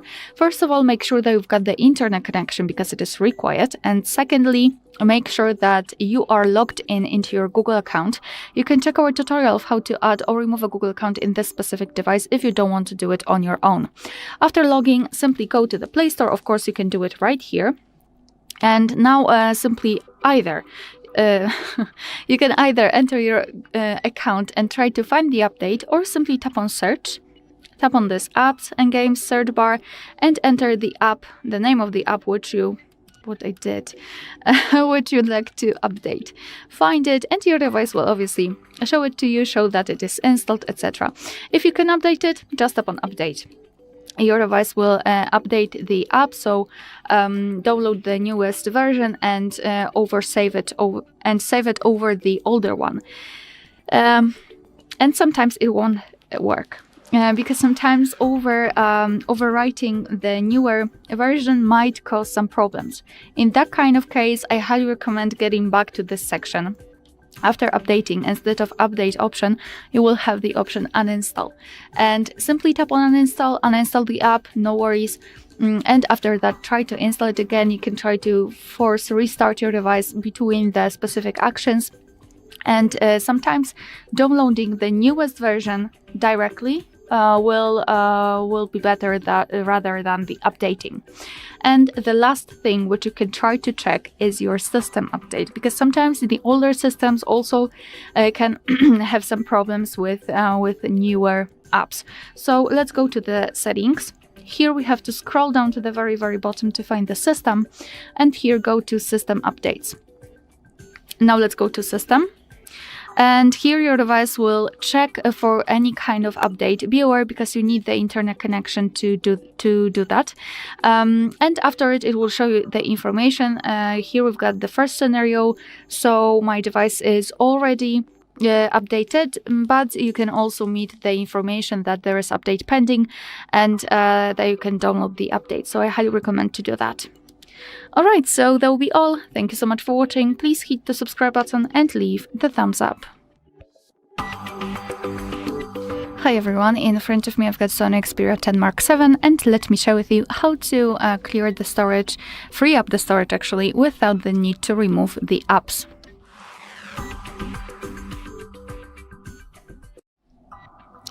So I'd like to show you 3 different ways of freeing up the storage without the need to remove the apps. First one is removing cache. Basically, the cache are junk files which are saved by your device, but they are not that necessary for the proper usage of the app, so we can remove them and free up storage. Let's begin with opening the settings. Let me show you the full path. So here we've got the settings, and we have to tap on apps. Then let's tap on see all 38 apps, of course 38 in my case. And here we've got the list of all apps which are currently installed on your device. And what I highly recommend to do is to go through all of those apps, especially those which you're frequently using, and remove cache. So let me choose Messages, for example. After tapping on the app, let's go to Storage and Cache. And as you can see here, we've got this cache section. Simply tap on Clear Cache, your device will immediately remove it and free up some space. And obviously, removing it from one app will not make a difference, but going through all of those apps and removing it will save some some space, some memory. Another thing which I highly recommend to do is to check your downloads, because let's be honest, usually we are downloading a lot of stuff and then we forget about it. So let's try to remove the downloads. All you have to do is to go to your file manager. In this device it is this provided by Google, or if you're using any kind of third-party app, it's okay, you will find the downloads there too. So let's go to the manager, go to the section called downloads, and here let's check your files. So remove those which are unnecessary, those which are large, for example, and those which you don't need, and for sure you will save a lot of space. And the last thing, which I will not show you fully here in this device, I mean in this video, because we've got a separate video about the backup. That's what I highly recommend to do, a backup. You can use OneDrive, Google Drive, or Google Photos, whatever you wish actually. Just find the app thanks to which you can you can do the backup, and consider moving your photos and videos to other section, not only because it is safe, but also because you will save the memory on your device. Alright, so that will be all. Thank you so much for watching. Please hit the subscribe button and leave the thumbs up. Hello and welcome back to HardReset.Info. In this video I will show you how to fix Ghost Touch problem for Sony Xperia 10 Mark VII. Let's begin!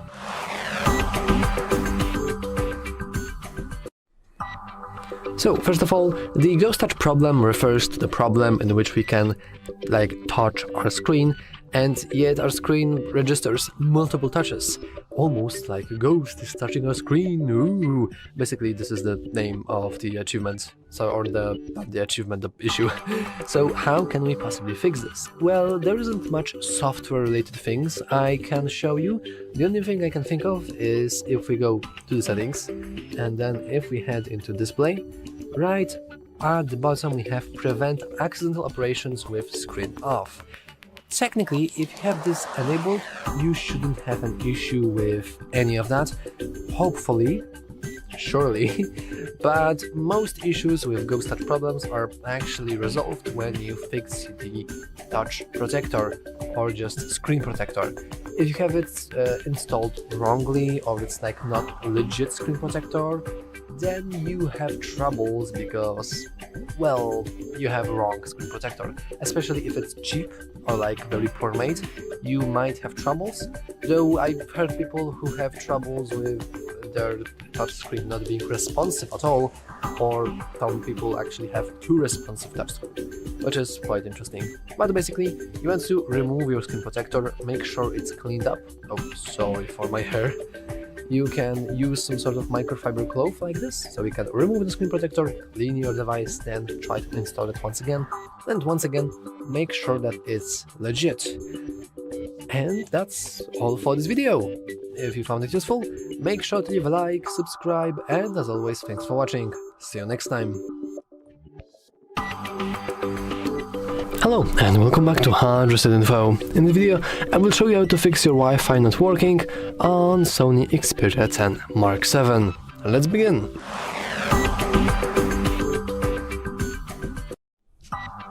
So first of all, let's simply say what exactly is wrong with your Wi-Fi, because there are two main devices that could be at fault here. Either A, it's your phone, or B, the most probable one, it's your router. But let's start with our phone. First of all, let's simply expand our control center and let's press and hold onto the Wi-Fi icon.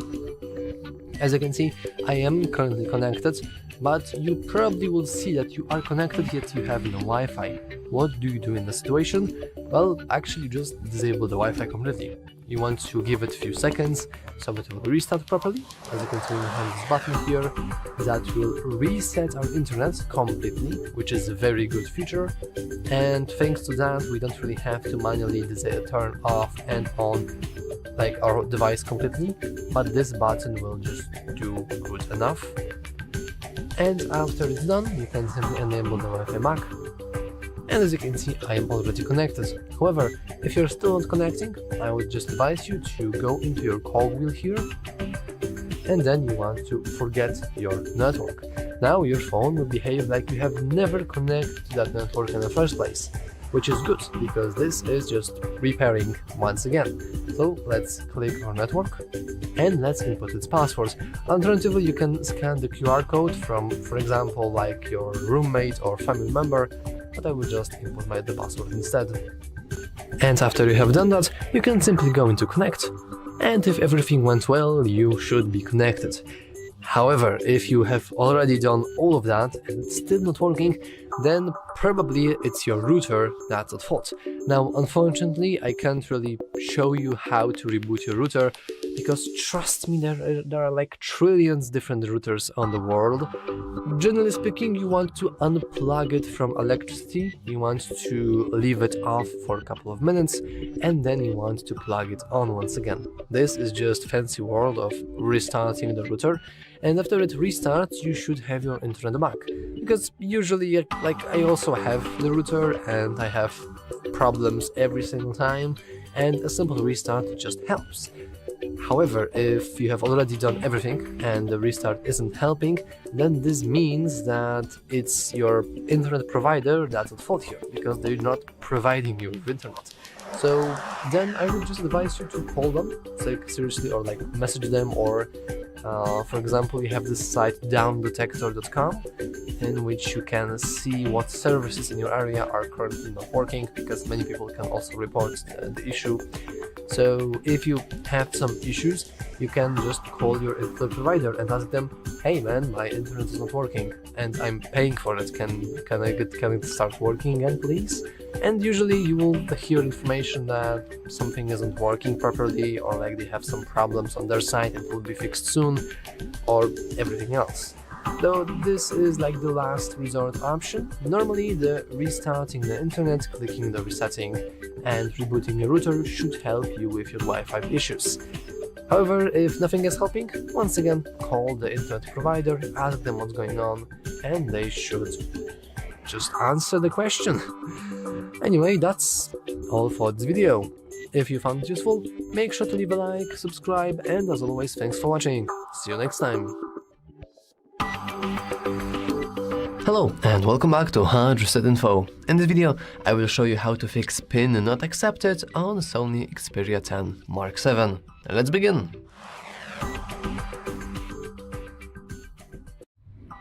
So, as you can see, if I would lock my screen now, I will notice that I need to input my PIN, but actually I have no idea what my PIN is. So, how can we possibly fix this?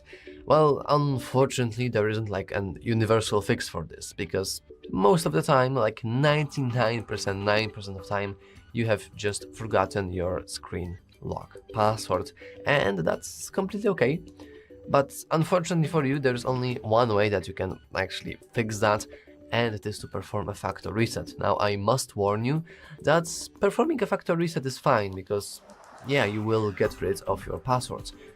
But in the process, you will also get rid of your images, your videos, your applications, your messages, your contacts, everything, unless you have it backed up, of course. But if you don't have anything backed up, this means that everything will be gone, including the password, so yeah. So with that warning out of the way, we can begin the process of performing a factory reset. But first, we must enter recovery mode. Of course, if you want to learn more, you can always watch my recovery mode tutorial, but basically you want to start pressing and holding the power button and volume up button, and when screen goes to black, you want to start pressing power button and volume down button instead. So let's do that right now. So the combo power button, volume up button. Let's try that once again. When screen goes to black, we want to release, and then power button and volume down button. And when the Sony logo appears, you can release your fingers. And then we should see recovery mode, just like that. You navigate in the recovery mode using the volume buttons like this, and you can enter certain things and settings by pressing the power button. So we want to navigate into wipe data / factory reset. Let's hit power key, and I want to navigate down and simply click factory data reset. Now I'm not going to do that because this takes quite some time, but if you want to learn more about this, You basically click the factory data reset, you see a little information at the bottom that factory data is reset, and then you can simply reboot your device like this. So reboot system now, and you should see welcome screen, and you will begin the process of setting up your phone. Now, if you don't know how to go through the process of setting up your Sony Xperia, you can always watch our tutorial for that topic, because we also have it recorded. But anyway, that's all for this video. If you found it useful, make sure to leave a like, subscribe, and as always, thanks for watching. See you next time. Hello and welcome back to HardReset.Info. In this video, I will show you how to fix battery percentage not showing on Sony Xperia 10 Mark VII. Let's begin.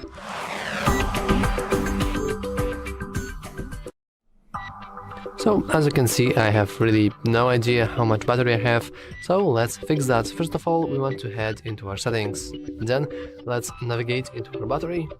And here at the bottom we should see battery percentage. As you can see, currently it is disabled, so we cannot see the percentage. Let's just enable this, and now we can clearly see that we have 88% of our battery, at least in my case, of course.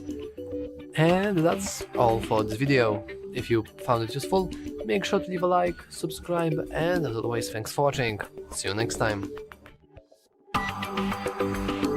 Hello and welcome back to HardReset.Info. In this video, I will show you how to fix low volume problem on Sony Xperia 10 Mark VII. Let's begin!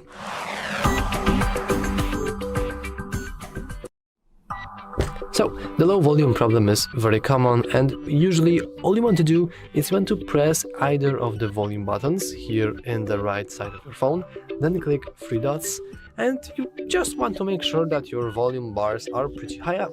If you have something like this, then you will have the low volume problem because everything is set to low. However, there is also the other part of this issue. You'll notice that my audio is actually not playing on my phone, instead it's playing on my earbud here that, let's say, I have accidentally left on. So if you want to reroute it back to your phone, you want to simply change it to this phone, or alternatively you can just turn off your Bluetooth completely. So let's hit done, and let's disable the Bluetooth, and now we are making sure that our audio is playing through our speakers, not through our earbud that could be, I know, in our pocket or whatever. However, if you have done that and you have still troubles with your low volume problem, then I will just advise you to fix your speaker. Usually it's just have some sort of mud inside or dust or other kind of debris, and when you clean it using too soft toothbrush or like wooden toothpick at best. Please do not use anything metallic, so you don't want to use any kind of needle, any kind of pin. No, these are metallic, and if you try to use them for cleaning your speaker, you will this will probably result in more harm than good. But generally speaking, this should fix all of your issues. If you still have some speaker related issues, you can always just reboot your speaker, and you can do that by rebooting your whole device. You can do that by expanding the control center twice, then clicking the power icon in the bottom right corner, and then going to restart, because restarting your device will not only restart the software, but hardware as well, including the speakers. Anyway, that's all for this video. If you found it useful, make sure to leave a like, subscribe, and as always, thanks for watching. See you next time. Welcome. In front of me is a Sony Xperia 10 Mark VII, and today I'll show you a couple of tweaks and tricks you can do on this phone.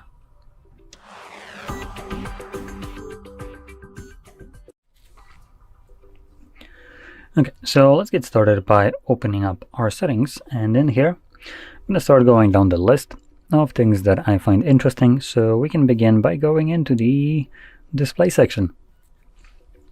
In here, a very first option is the image quality settings, so we can choose either recommended, which is the image quality setting for optimized for smartphone usage, and then we have custom. So in here, select custom. This basically allows us to choose between the color presets. Now, this is a Xperia phone, so I do want to point out a couple interesting things. Now, some people use these phones specifically as a viewfinder for their cameras. Now, apart from the fact that you now need to pay subscription for that because overpaying for a device wasn't enough, Sony is here to shaft you harder than any government is. So anyway, once you pay for the subscription, these options might become very important to you if you're looking for a specific kind of look. Some of these will be less accurate than other ones, obviously. So this will depend very much on what you will be using the device for. If it's primarily as a viewfinder and partially as a phone, then you might be looking for some of the more color calibrated options in here, which you can also adjust the white balance and some other things. I have no way of testing which option is the closest to accurate, so that is something that you'll need to do on your own, and you probably have the tools for that if you're looking for color correct image. But anyway, it's where you can change these settings. Now, next thing will be the refresh rate, which is 120 Hz. So use high refresh rate. For some moronic reason, it's turned off. So we're going to turn it back on so we can get that nice battery smooth motion. So everything looks battery smooth. Next, we have the dark theme. Now this uses an AMOLED display. So any background that is fully black will actually have the pixels behind it turned off. Now what I'm showing right now on camera, the background here looks black, straight black, but it's actually not. So to me, it's just the way the camera is set up. But to me, this is still have some glow to it, and that's because it has just a tidbit of grayness to it, which isn't visible on my camera settings. But there are definitely some options in here that would be like just fully black. So when you find those in these circumstances, for instance, if you select something like a AMOLED wallpaper that is primarily just black background, these obviously will make it so the pixels behind them are turned off, giving you better battery life, and also giving you the dark mode. If that is something that you personally prefer, then here it is. I do like to use dark mode myself, but for videos I do prefer it in light mode. I believe it makes it easier on the camera to see it. Now additionally, you can also tap on the writing itself, and this will give you additional settings to, for instance, select dark mode on a custom timer or from sunset to sunrise. So your device would be switching between these modes automatically. Now scrolling further down, let's see, do we have anything else in here? Nope, looks like that's all the interesting information or options in display. So let's scroll down now to another thing that I know I would like to change, which is, I believe, going to be in the system, gestures, navigation mode. So here we have buttons and gestures as our navigation method. I'm going to select gestures as this is something that I prefer myself, and we can also navigate into the settings and, for instance, increase or decrease the back gesture, which is this one, sensitivity. Now that's the only options that we apparently have in here. We also have circle to search, but for some idiotic reason Sony decided to remove one of the nicer options, which is the gesture bar. Actually, might have a... let's quickly check my theory though. Nope, it's still gone. So for some stupid idiotic reason you can't get rid of it. If you want that nice, just full unobstructed view, you'll always have this shitty bar at the bottom. Very nice, Sony. Congrats, you removed the option that Android has by default. Why? Anyway, so that's one thing. Now another thing in here is the circle to search. Now you can activate this with both buttons or gestures, and they basically activate the same way. So for buttons, if you have that enabled, you would just hold your home button and it activates circle to search, while if you have gestures, you would hold the bar and it does the same thing. Now with that being enabled, which it is by default, if we go into something like, what do I want to do? Let's see if we have anything in photo. Let's see. Let's do this. So we have some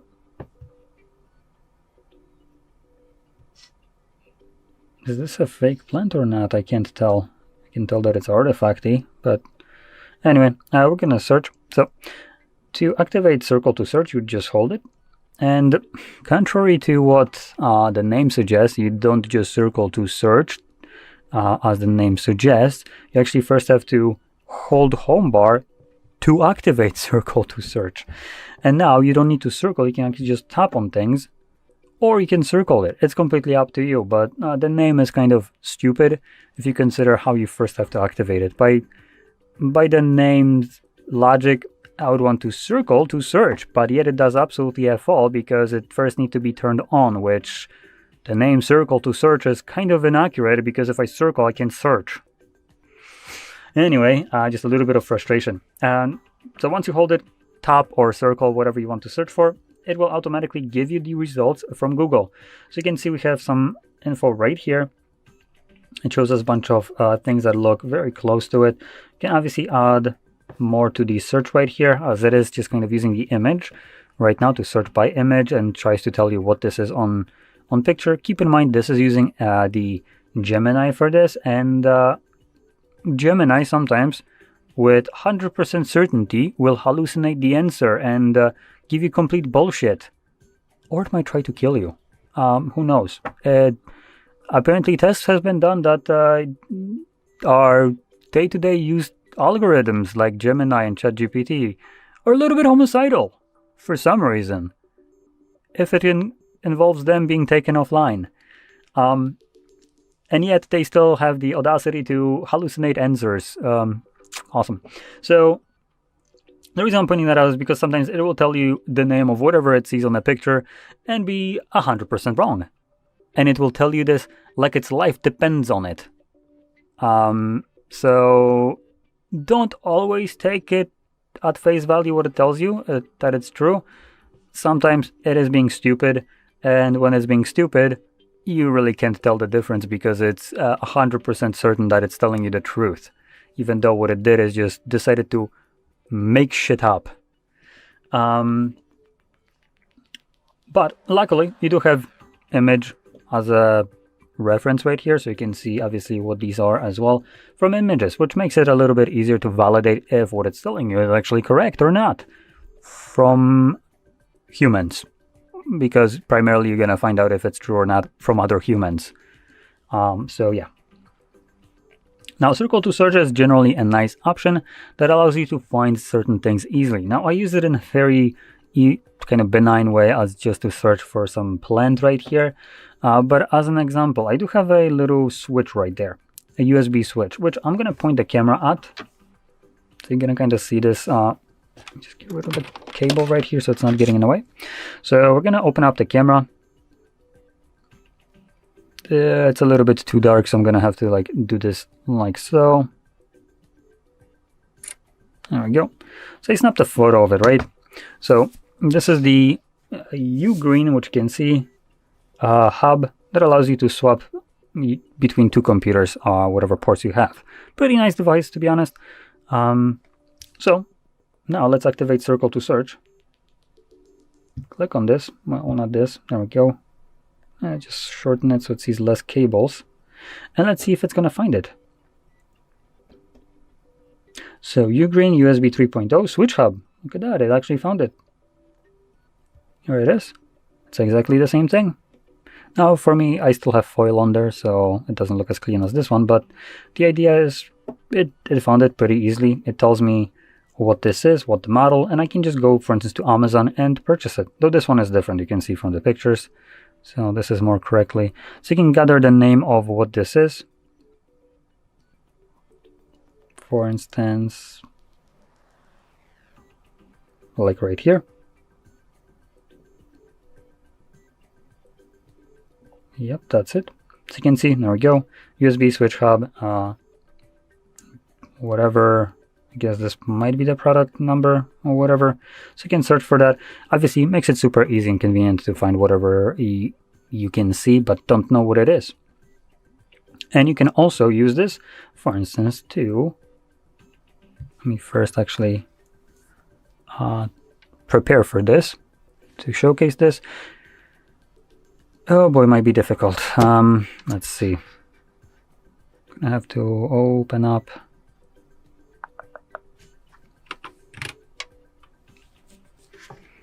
Yeah, I guess I'm not going to be showing this because I can't, but I can just kind of demonstrate it, or just kind of point to it. So as an example, if you're in somewhere where music is playing and you want to identify a song, what you can do is just hold right here, and you can see we have a little button for us to identify music, and it will start listening to the music, and if it finds it, it gives you a name. So it makes it easy for you to basically Shazam music without the application Shazam. Obviously removing one application that is no longer needed. As well as it allows you to translate pretty easily right here, though using this translation you need to first download the languages. So that's a little bit of an additional step for no reason. But still, very handy option in general for all kinds of use cases, scenarios. Now, one last thing that I wanted to show will be the animation speed, which will increase all the things like the zooming in, out, closing, and all that stuff. Now, this is running 120 Hz refresh rate, and it might not be the best phone on the market, but it's good enough to get through the applications fast enough for the animation speed to be most of the time a bottleneck. And we can actually change that. So let's go into system, or not system, but settings. And then we're going to go into about phone, and we're going to look for build number at the very bottom. Spam clicking on it till it gets you either the info that developer mode is now enabled, or till it gets you the screen lock. Obviously it shows you screen lock if you have one. If you don't, it automatically gives you this message. So now that we have enabled the developer mode, we can go back and we should have another option show up under system at the very bottom, developer options. And here we're just gonna start scrolling down past like half point, and we're looking for the options called animation duration scale, animation or transition animation scale, and animation or window animation scale. There we go. So these three. Now what these will define is how fast the animations go through. One is the default.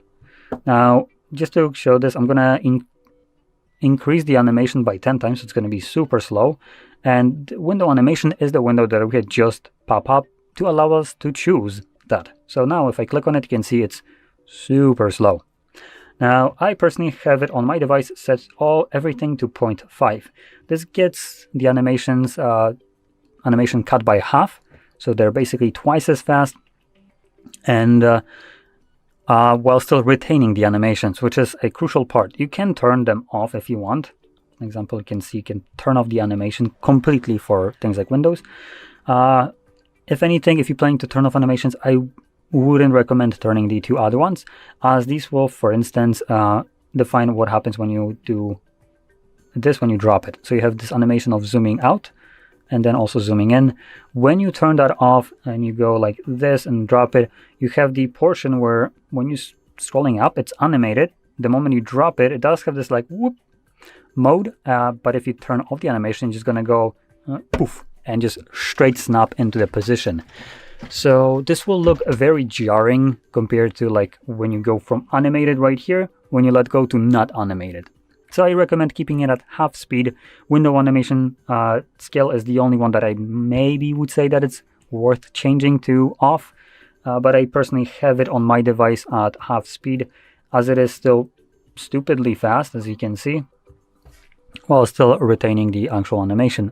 Now I also want to warn you, you're watching video at 60 frames per second, while this is going at 120. I might see some more nuance on my end than you do to the camera, just because you're basically seeing half of the frames that I get to see here. So you might not have the same kind of representation of these settings as you would if you're changing this right now yourself on your phone and seeing it, compared to like how it looks like on the video. But anyway, that about sums it up. So if you found this very helpful, don't forget to hit like, subscribe, and thanks for watching.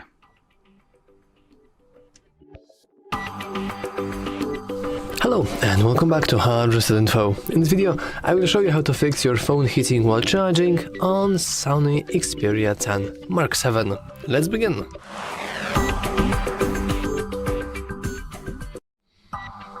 So, don't you worry. The phone heating while you're charging it is completely normal and you shouldn't really worry about it too much, especially if the temperatures aren't really that high, like you can feel that it's hot, but it's not burning you or whatsoever. And normally in these videos I would also show you, for example, how to disable fast charging, because sometimes this can increase the temperature of your battery, but you will notice that we actually don't really have any kinds of information like that. We don't really have the ability to disable this, and yeah, that's literally it. Also, I would advise you to, for example, install certain applications. For example, if you go into Play Store, oh, we're offline, give me a moment. Okay, and now we should have internet. So anyway, if you head into... Okay, give me a moment, 1 second. So finally, after you enter your Play Store, you can, for example, go and search for battery information or battery health. And to be honest, it doesn't really matter which application you will install. I know that this has probably the most installs, but this application will, for example, tell you the temperature of your battery, something that you can't really access through your normal settings. And if you will see that the temperatures are actually very high, you can, for example, screenshot it and then try to contact the support. But basically, if you have the problem with temperature and like it's very, very hot, there's only one thing for you to do. Well, actually two things. First of all, you want to unplug your phone as fast as possible, but you probably don't want to take and like touch the USB itself, so you probably want to plug the charger out. And then, well, you probably want to take your Xperia 10 Mark VII to, for example, Sony shop in your area, or like some sort of phone workshop in your area, and have your battery checked. Usually it's not always the battery, sometimes it's just the USB ports. I remember very vividly one time when I experienced that someone connected their MetaQuest, like it doesn't really matter which device, but they connected the MetaQuest to USB, and because the port was like slightly offsetted in a different direction, they plug it in wrong. Like it's hard to say, but it basically wasn't plugged in correctly, and then it heat up, and then it continued to heat up, and the plastic around it started melting. The smoke, the scent was also pretty bad. Usually a lot of bad things have happened. However, this shouldn't really happen in your Sony Xperia, because actually moving the USB port inside is very, very hard. However, once again, if you do experience it and it's like really, really hot, you should have it checked. But if it's just slightly higher temperature than normal, then you shouldn't worry about it at all. And that's all for this video. If you found it useful, make sure to leave a like, subscribe, and as always, thanks for watching. See you next time.